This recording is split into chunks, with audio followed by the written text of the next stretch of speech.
Did Elvis use a certain song to really show everyone he was a better singer than other guys out there? It is a fair question. You have to think about what Elvis was like. He was huge. He was this force of nature. But even kings have people trying to get their crown. Elvis came on the scene like nothing anyone had ever seen. In the middle of the 1950s, he just exploded. He mixed things up, he took country, gospel, rhythm and blues, and he made something new. Something completely his own. His voice was special. It had this raw power. It had a tenderness too. He could go from a growl to a high, clear note in a blink. People loved it. People were scared of it. He sold millions of records. He was everywhere. But like any big star, especially one who changed everything, there were always other acts. Other singers. Some were coming up around the same time, some were already established. They were all trying to get a piece of the pie. They were all trying to stay relevant. When we talk about rivals, who do we mean? It depends on the time. In the early days, you had your traditional pop crooners. Guys like Eddie Fisher or Perry Como, their style was smooth, it was polished. Then you had other rock and rollers, Jerry Lee Lewis, Little Richard, Chuck Berry. They were wild. They were energetic. Elvis was in that world too, but he was different. He had a stage presence that was just unmatched. He had a voice that could do more. Later on, as Elvis got bigger, other young singers came along. They were often called teen idols. Guys like Pat Boone or Frankie Avalon, they were clean-cut, they were safe. They sang nice songs, they sold records to a younger audience, they were not as edgy as Elvis. They did not have his dangerous charm, but they were popular. They were on the chart.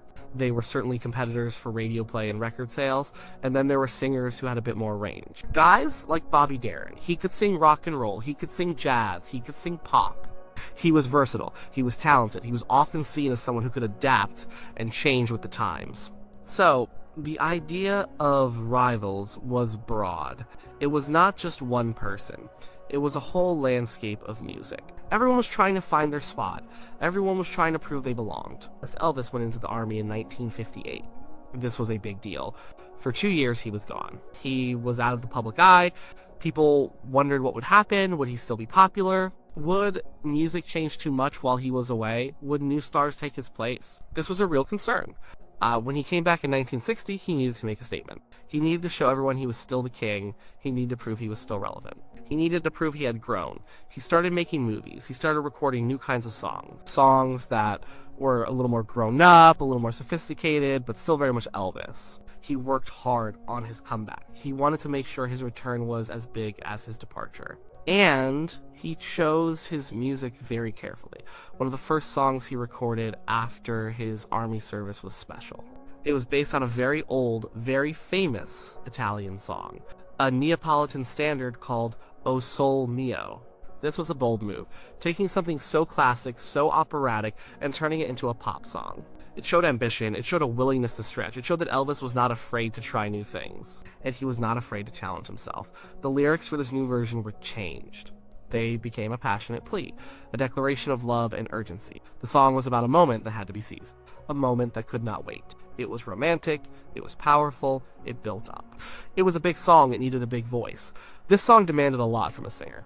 It had a wide vocal range. It started relatively low. It then built up to these soaring high notes. It required sustained breath control. You could not just mumble your way through it. You had to hit those notes. You had to hold them. You had to put emotion into every single word. It had a dramatic structure. It was almost like a mini opera in its scope. It was not a simple 3-chord rock and roll song. It was something more. It was something that asked for serious vocal talent. Elvis truly delivered on this song. He sang it with incredible power, he sang it with control. His voice was rich, it was full. He brought a sense of urgency to the lyrics. You could hear the passion, you could hear the longing. When he hit those high notes, they were clear. They were strong, they were not strained, they were delivered with an effortlessness that belied the difficulty of the task. He did not just sing the notes, he felt them. He conveyed the story of the song. He showed he was not just a rock and roll shouter, he was a truly gifted vocalist. He had a voice that could handle almost anything. Think about his rivals at the time. Could Pat Boone have sung this song like Elvis? Pat Boone had a smooth, pleasant voice. He was known for covering rock and roll songs and making them palatable for a wider audience. But he did not have Elvis's power, he did not have his range, he did not have that edge. He probably could have sung the melody, but he would not have made it sound big. He would not have made it sound like a passionate plea. It would have been a nice song. Not a showstopper.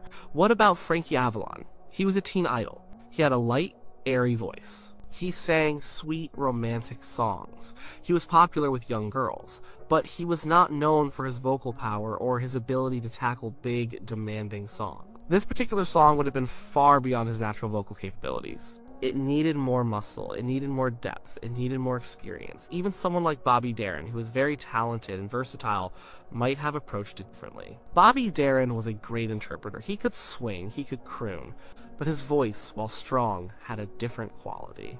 It was often cooler, more sophisticated in a jazz sense. This song needed a raw, almost operatic pop emotion. Elvis had that unique blend of power and emotion that made this song his own. He was able to bridge the gap between traditional operatic singing and modern pop. He made it sound natural, he made it sound fresh. So yes, this song absolutely showcased Elvis's vocal abilities.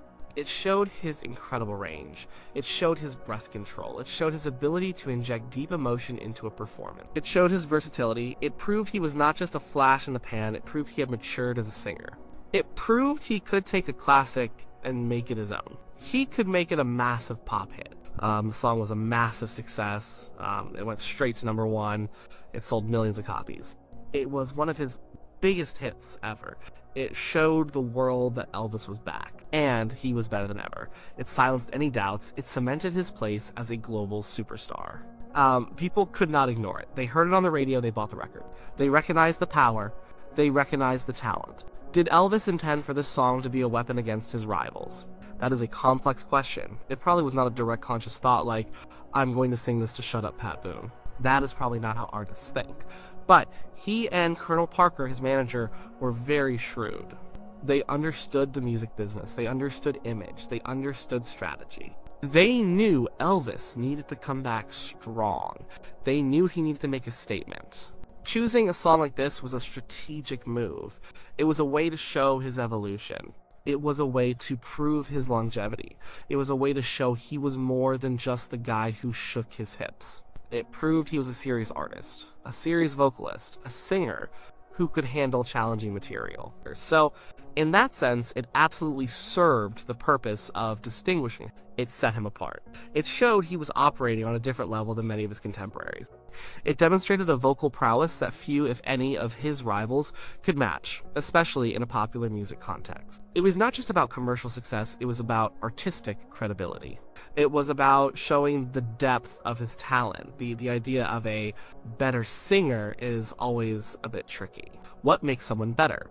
Is it vocal range? Is it power? Is it emotion? Is it versatility? Is it ability to connect with an audience? Elvis had all of these things in spades. This particular song highlighted his command of vocal technique. It highlighted his ability to move between genres. It highlighted his unique blend of opera, pop, and rock and roll sensibility. His rivals, whether they were teen idols or more traditional crooners, each had their strength. Pat Boone was popular and wholesome. Frankie Avalon was a charming heartthrob, and Bobby Darin was a slick showman. But none of them possessed the unique combination of raw power, emotional depth, and sheer vocal range that Elvis brought to this song. He made it sound effortless. He made it sound like he was born to sing it. This song truly put Elvis back on top. It showed he was not just a phenomenon of the 1950s, he was a timeless talent. It showed he could adapt, he could grow, he could still lead the way. It was a powerful declaration. It was a statement of intent, it was a reassertion of his status as the undisputed king of popular music. It was a masterclass in vocal performance. It made people remember just how good he was. And it showed everyone else that they still had a lot of catching up to do. The song was called It's Now or Never.